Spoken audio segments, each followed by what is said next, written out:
장대장TV 시청자 여러분 안녕하십니까, 장대장입니다. 자, 최근에 이 강남 재건축을 비롯해서 일기 신도시 집값이 올라가고 있는 이유는 아무래도 지금 새로운 정부에서는 이 재건축을 규제를 풀어서 활성화하겠다. 특히 일기 신도시 같은 경우는 대부분 지금 용적률이 200% 내외인데 뭐 160, 70%에서 220% 그 사이인데 500%까지 늘리겠다.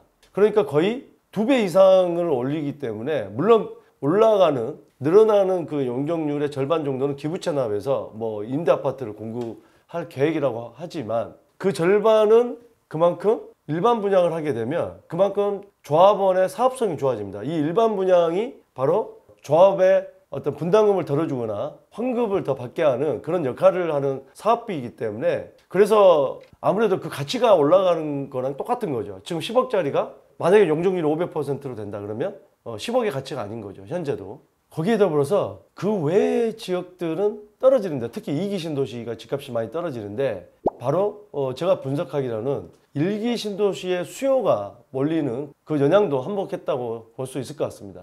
최근 이 시세를 표를 보면서 한번 확인을 해 보도록 하겠습니다. 자, 3월 9일 날 대통령 선거를 바로 기준으로 해서 분당 같은 경우, 또 일산 동구나 서구, 분당 같은 경우는 이렇게 마이너스였거든요. 근데 점점 플러스로 이렇게 전환이 됩니다. 집값이 전반적으로 사실 지금 떨어지고 있는 상황이었는데 이 경기도권은요. 근데 이렇게 플러스로 지금 전환이 되고 있고, 물론 매매 거래 자체가 그렇게 많이 되지는 않습니다. 이런 지역들은 매물이 또 팔려고 하는 분들은 오히려 거둬들이는 양상이 있기 때문에, 자, 일산 동구 같은 경우나 서구 같은 경우도 그 전에는 이렇게 마이너스로 떨어지고 있었는데 점점 플러스로 좀 더 큰 폭으로 이렇게 오르는 이 수치를 볼 수가 있겠고요. 일산 서구도 마찬가지입니다. 점점 플러스가 되는 그런 양상인데, 그에 반해서 광교 신도시가 있는 이 영통구, 그 전에도 뭐 조금 떨어지는 양상이 있었습니다만 그 후로도 0.08, 0.07까지 0.11 폭이죠. 점점 떨어지는 폭이 더 커지는 양상을 보이고 있고요. 자, 화성시도 아무래도 이제 동탄 2신도시가 화성시에 있기 때문에 화성시 이쪽을 보면은 대선 전에는 이렇게 떨어지고 있었습니다만 대선 후에도 오히려 더 큰 폭으로 이렇게 떨어지는 이 양상을 보이고 있고요. 남양주시도 2기 신도시인 남양주시도 대선 전에는 이렇게 떨어지는데 여전히 남양주시도 이렇게 떨어지고 있습니다. 그래서 이 경기도권에서는 정리를 해보자면 1기 신도시가 속해 있는 이런 지역들은 거래가 더 활발히 되면서 플러스로, 마이너스에서 플러스로 전환이 됐고, 그 외에 2기 신도시는 오히려 지금 전반적으로 어떤 그 경기가 좋은 상황은 아니기 때문에 또 그동안에 많이 올랐던 피로감도 있고, 그래서 계속 어떤 그 마이너스를 보이면서 떨어지고 있었는데 2기 신도시는 여전히 계속 떨어지고 있다. 그러니까 1기 신도시만 경기도에서는 오르고 있다. 이렇게 보면 좋을 것 같습니다. 자, 이 7일 전과 비교했을 때 이 매물 증가수, 그러니까 내놓는 매물이 가장 많은 게 1위가 경기도입니다. 2위가 세종시고 3위가 대구고요.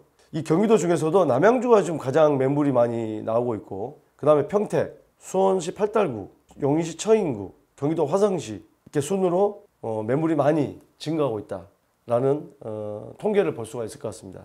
2기 신도시는 아무래도 분양을 하고 최근에 입주한 물량, 몇 년 사이에 입주한 물량들이 있다 보니까 그것도 이제 공급량이 많죠. 뭐 동탄도 4, 5년 된 아파트, 뭐 최근에 입주한 아파트는 남양주도 마찬가지고요. 그런 아파트들이 이제 비과세 요건을 맞추고, 그러니까 일시적 일가 2주택 같은 경우는 기한 내에 팔아야 되고, 또 비과세 받을 게 어차피 6월 1일 이전에 어떤 재산세나 종부세 내는 기준인 6월 1일 이전에 팔려는 수요가 많기 때문에 매물이 한 번에 나오는 경우가 있고, 또 지금 이제 윤석열 대통령 당선인이 이제 대통령에 취임하면 바로 5월 10일 날 취임하면 11일부터 한시적으로 1년간 다주택자 양도세 중과를 하겠다고 하니까 아무래도 매물이 많이 나올 것으로 예상을 해서 그 전에 매물을 내놓으려고 하는 분들이 이렇게 이런 신도시 쪽에는 2기 신도시가 좀 더 많은 양상을 보이고 있다. 이런 여러 가지 요인이 있겠습니다. 집값이 오르고 떨어지는 그 이유를 알아야 여러분들께서 여러 가지 미래를 예측하고 또 준비를 할 수가 있을 것입니다. 오늘 이 영상이 여러분들에게 많은 도움이 되셨길 바라겠습니다. 감사합니다.